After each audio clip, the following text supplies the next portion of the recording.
Alright guys, welcome back to another video. What we're going to talk about today is the dual angle method layout. We got here the new Black Widow 2.0 asymmetrical solid. We're going to draw a dual angle layout on this bowling ball today.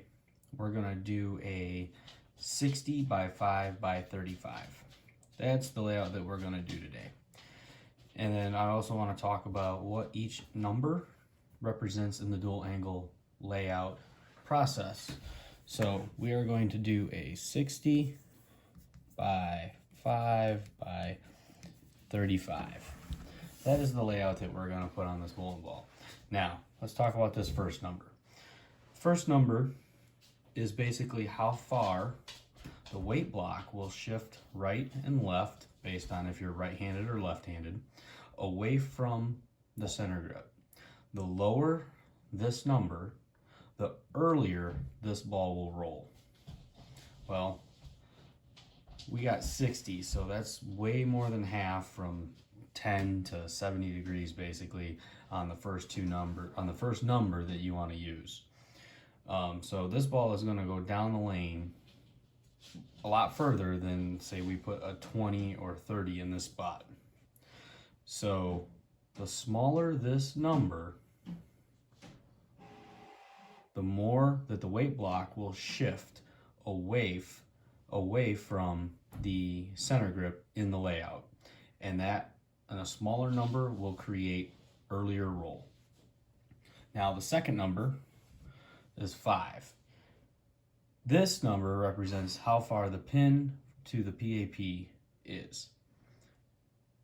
3 3/8 is the strongest you can put a pin layout, a pin to your PAP. 5 is on the edge of the strongest flare potential. So between 3 3/8 and 4 3/4 to 5 inches is considered still a strong flaring layout. So we are on the tail end of that. The last one is our VAL. That is our VAL vertical axis line. The lower this number, the faster the ball revs up down lane.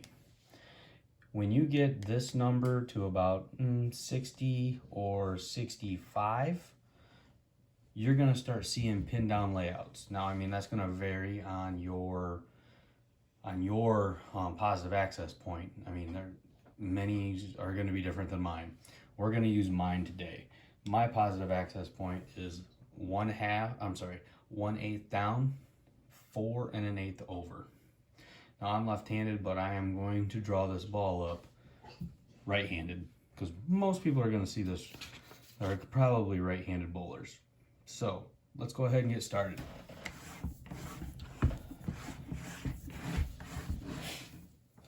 This is our pin, center of gravity, which doesn't really mean much nowadays, and then our PSA or mass bias, whatever you want to call it.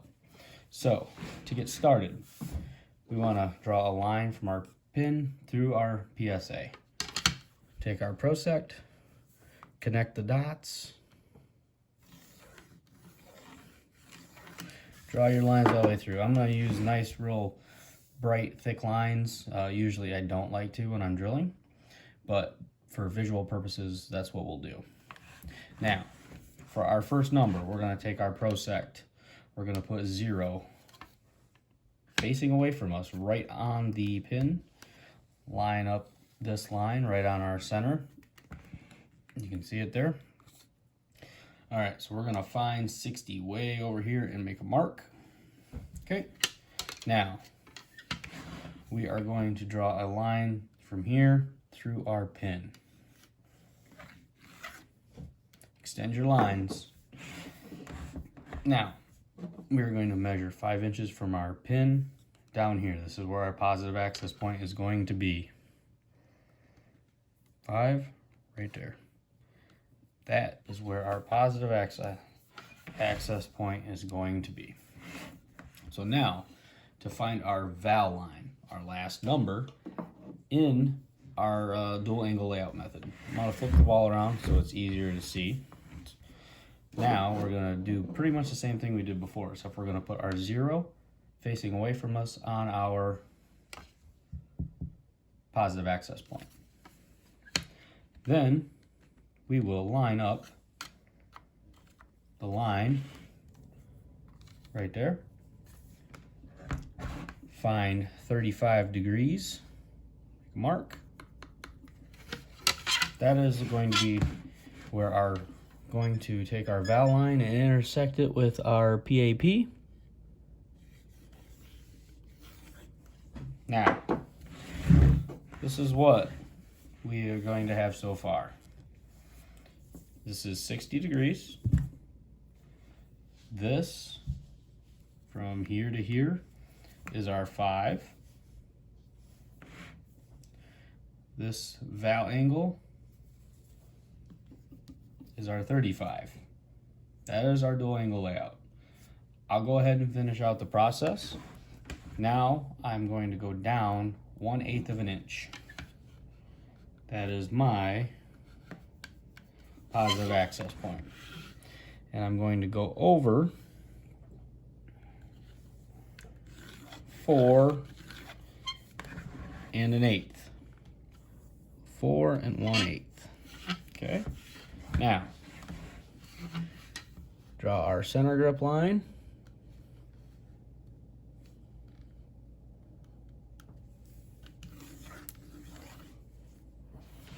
My span is 4 1/2, so we're going to go up 2 1/4. Approximately, these will be where my fingers are, and my thumb will be down here. So that is 60 by 5 by 35.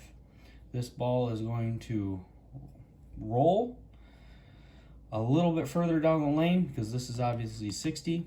As you can tell, this pin mass bias PSA is not very far off centered from our center grip. So we're going to get a lot more roll out of this ball. Now, if I did the exact same thing again, and I only changed the first number. Let's clean off this woolen ball, and we'll change this to 20. But I'll leave it 5 and leave it 35, and you can see the difference of the layout, and you'll see how much further the PSA and the pin shift over here.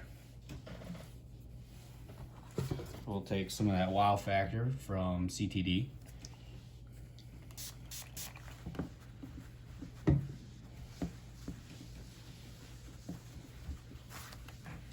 Cleans up real nice.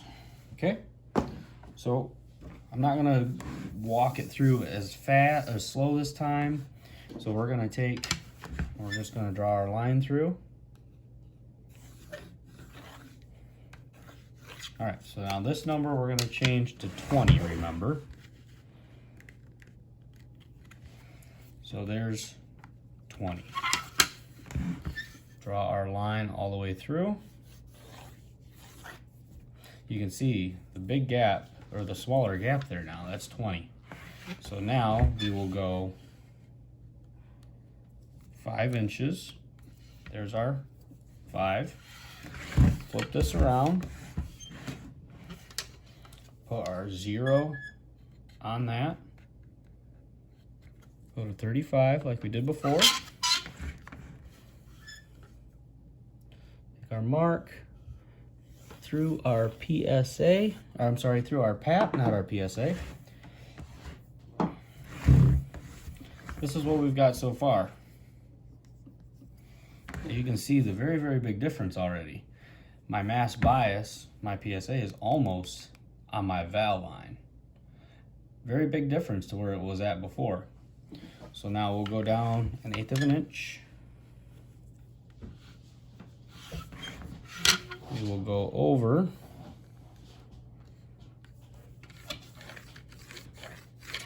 4 1/8.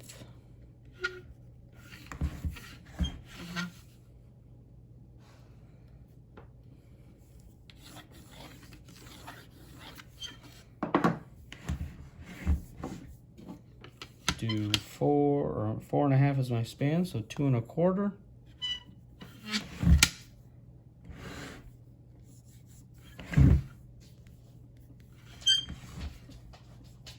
You can see the difference in the layout. The pin is still up here quite a ways, but this changes the PSA to almost right on my valve line when last time it was right over here. This is what's going to create your earlier roll, kicking all that weight. You can see how far, the lower the number, the lower this first number, the further the weight goes away from your center grip. And that's where you get your early roll. All right, guys, so I'd like to appreciate you. Thank you for watching. Please hit that like and subscribe down below, and we'll catch you next time. See you guys. Thanks.